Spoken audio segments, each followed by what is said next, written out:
और ये जस्टिस वर्मा की खबर से अब आगे बढ़ते हैं। समय के पत्थर पर लिखा इतिहास विवादों की एक चिंगारी से भयानक आग में बदल जाता है।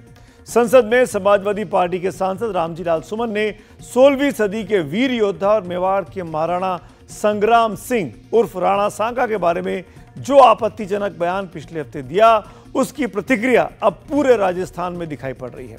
यहां तक कि सुमन के खिलाफ मामला तक दर्ज हो गया है। धीरे धीरे ये मामला जब राणा सांगा वर्सेस बाबर का बनता जा रहा है, तो इन दोनों के बीच इतिहास कहां खड़ा है, इसको समझने के लिए हमारे सहयोगी हर्षा कुमारी सिंह की ये खास रिपोर्ट देखिए।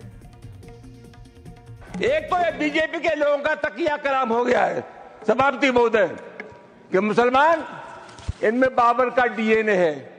उप सभापति महोदय मैं जानना चाहूंगा कि बाबर का डीएनए मुसलमान में है। हिंदुस्तान का मुसलमान तो बाबर को अपना आदर्श मानता नहीं है, वो तो मोहम्मद साहब को अपना आदर्श मानता है, सूफी संतों की परंपरा को अपना आदर्श मानता है। लेकिन सभापति महोदय मैं जानना चाहूंगा कि बाबर को लाया कौन? बाबर को इब्राहिम लोदी को हराने के लिए राणा सांगा लाया था। तो मुसलमान तो बाबर की औलाद हैं और तुम राणा सांगा की औलाद हो, ये हिंदुस्तान में तय हो जाना चाहिए। अगर बाबर की तो आलोचना करते हैं, राणा सांगा की आलोचना नहीं करते। अभी औरंगजेब पर लगी आग बुझी नहीं थी कि बाबर बनाम राणा सांगा के नाम पर विरोध की आग जल उठी। समाजवादी पार्टी के राज्यसभा सांसद रामजी लाल सुमन के बयान पर सियासी बवाल राजस्थान में शहर दर शहर फैल चुका है। झालावाड़ में रामजी लाल सुमन का पुतला फूका गया। मिनी सचिवालय पर जोरदार प्रदर्शन कर राष्ट्रपति के नाम ज्ञापन देकर कड़ी कार्रवाई की मांग की गई। कोटा में भी युवाओं ने प्रदर्शन कर सांसद रामजी लाल को बर्खास्त करने की मांग की। जैसलमेर और श्रीगंगानगर में भी सपा सांसद के खिलाफ विरोध प्रदर्शन हुए। वहीं श्रीगंगानगर में पुलिस थाने में मामला भी दर्ज कराया गया है। अखिल भारत हिंदू महासभा ने भी सड़कों पर विरोध प्रदर्शन किया। करणी सेना के राष्ट्रीय अध्यक्ष महिपाल सिंह मकराना ने इस पर क्या कहा, इसे सुनिए। अगर ये इस तरीके की टुच्ची हरकत करें कि आपके इतिहास का एक पन्ना उखेड़ लिया तो क्या हो गया? हमने अगर पन्ना उखेड़ा तुम्हारा तो तुम्हारा अस्तित्व मिट जाएगा। और जो तुम लंबी जीप कर करके बोल रहे हो ना, तुम्हारी जीप काट के हाथ में दे देंगे, तुम्हें मालूम नहीं चलेगा हुआ क्या है। जूते पड़ेंगे, भिगो भिगो के जूते। और ऐसे लोगों का हाल यही होना चाहिए, जहां दिखे वहां मारो। लोग आहत हैं कि समाजवादी पार्टी के सांसद रामजी लाल सुमन ने राणा सांगा को गद्दार कहने से पहले उनके इतिहास के बारे में कुछ नहीं पढ़ा। चित्तौड़गढ़ और उदयपुर के किलों की दीवारों पर राणा सांगा की वीरता के प्रतीक जुड़े हुए हैं। उनकी तलवार, उनके बर्छे, उनके इस्तेमाल किए जाने वाले कवच, उनकी ढाल, सब कुछ इस बात का प्रतीक है कि राणा की ताकत का लोहा उनके दुश्मन भी मानते थे। जिस बाबर का नाम लेकर रामजी लाल सुमन ने राणा सांगा पर आपत्तिजनक बयान दिया, उस बाबर के साथ राणा सांगा की लड़ाई और जीत का गवाह बयाना का मैदान है। इब्राहिम लोदी को हराकर बाबर ने राजपुताना पर अपना साम्राज्य स्थापित करना चाहा था, लेकिन भरतपुर से 25 किलोमीटर दूर बयाना के मैदान में उसका पाला राणा सांगा से पड़ गया। राणा सांगा और बाबर के बीच 21 फरवरी 1527 को वो युद्ध लड़ा गया था।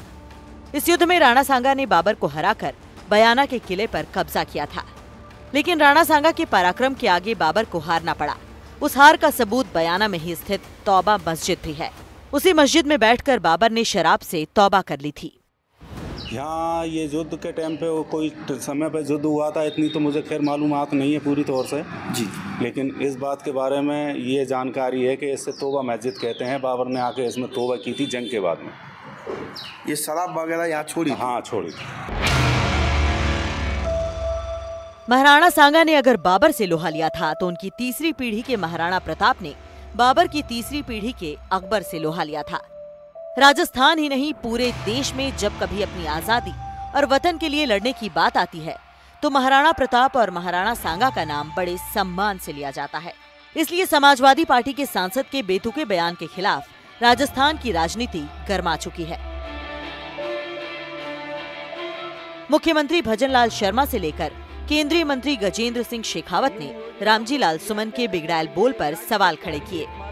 भारत के इतिहास की समीक्षा करने वाले आने वाले आज नहीं 1000 साल तक जब कभी भी समीक्षा करेंगे तो कभी बाबर और सांगा दोनों को तुलना करके एक पलड़े में नहीं रख पाएंगे। महाराणा सांगा ने जो स्वतंत्रता की अलख जगाई थी, उसने भारत को गुलाम होने से तो बचाया ही था, लेकिन साथ साथ में भारत की संस्कृति को सनातन बनाए रखने में बहुत बड़ा योगदान किया था।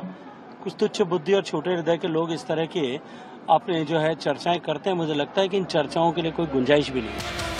अब सवाल है कि जिस राणा में अपनी छाती पर दुश्मनों के हथियारों को झेलने की ताकत थी, क्या उन्होंने कभी बाबर को भारत बुलाया होगा? राणा सांगा ने 1508 ईस्वी में मेवाड़ का शासन संभाला। अपनी जिंदगी में राणा सांगा ने 100 से भी ज्यादा लड़ाइयां लड़ी। उन्होंने दिल्ली के शासक इब्राहिम लोदी को बार बार हराया था। इसके अलावा राणा सांगा ने गुजरात और मालवा के सुल्तानों को भी पहले अलग अलग लड़ाइयों में हराया, उसके बाद दोनों की संयुक्त सेना तक को हराया था। यहाँ तक कि बयाना के मैदान में उस बाबर को भी हराया था, जिसे हिंदुस्तान में लाने का नया इतिहास रामजी लाल सुमन रच रहे हैं। राणा की सेना में 80,000 घोड़े, 500 हाथी और करीब 2 लाख पैदल सैनिक थे। राणा सांगा के पराक्रम का ही नतीजा था कि उनके मेवाड़ की सीमाएं पूरब में आगरा और दक्षिण में गुजरात की सीमा तक पहुंच गई थी। इतिहासकार कर्नल जेम्स टॉड के मुताबिक ग्वालियर, अजमेर, सीकरी, रायसेन, कालपी, चंदेरी, बूंदी, गागरौन, रामपुरा और आबू के राजा उन्हें अपना अधिपति मानते थे। लेकिन इतने सारे युद्ध की कीमत उन्होंने अपने बदन पर तीर, तलवार और बर्छियां झेल कर चुकाई थी। इन लड़ाइयों के कारण उनके शरीर पर 80 से ज्यादा गंभीर घावों के निशान थे। इतना ही नहीं, लड़ाइयों के कारण उनकी एक आंख नहीं थी, एक हाथ नहीं था और एक पैर भी ठीक से काम नहीं करता था। अपने जीवन में राणा सांगा ने खानवा के अलावा कोई भी युद्ध हारा नहीं था। इसलिए इतिहासकार मानते हैं कि राणा सांगा को बाबर को बुलाने की कोई जरूरत कभी पड़ी ही नहीं थी। जिस इब्राहिम लोदी को हराने के लिए बात बाबर लिख रहा है, उस पर आक्रमण करने की बात लिख रहा है, उस इब्राहिम लोदी को राणा सांगा पहले ही युद्ध में परास्त कर चुके हैं। आप देखें कि उत्तर भारत की जो स्थिति है उसमें पूर्व में इब्राहिम लोदी और पश्चिम में और दक्षिण में दोनों मुस्लिम शासक।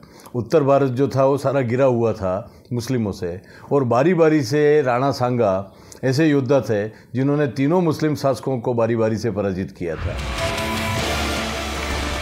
राणा के किलों की बुनियाद हो या गुंबद, राजस्थान की सड़कें हो या विधानसभा, हर जगह समाजवादी पार्टी सांसद रामजी लाल सुमन के बयान पर हुंकारी प्रतिक्रियाएं गूंजती रही और मांग ये होती रही कि सुमन को अपने भारत विरोधी बयान के लिए माफी मांगनी चाहिए। राणा सांगा जैसे वीर योद्धा के विषय में स्तरहीन शब्दों का प्रयोग उनकी कुत्सित मानसिकता को प्रदर्शित करता है।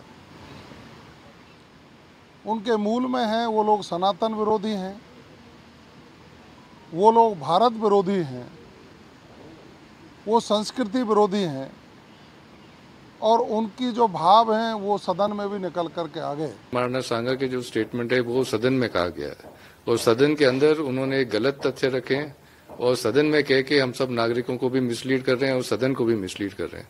और सदन की गरिमा रखने सब सदस्यों की जिम्मेदारी है और आई थिंक जो दूसरे सदस्य हैं उनको भी इसको गंभीरता से लेनी चाहिए।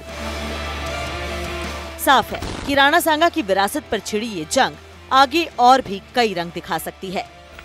जयपुर से हर्षा कुमारी सिंह के साथ NDTV इंडिया की रिपोर्ट।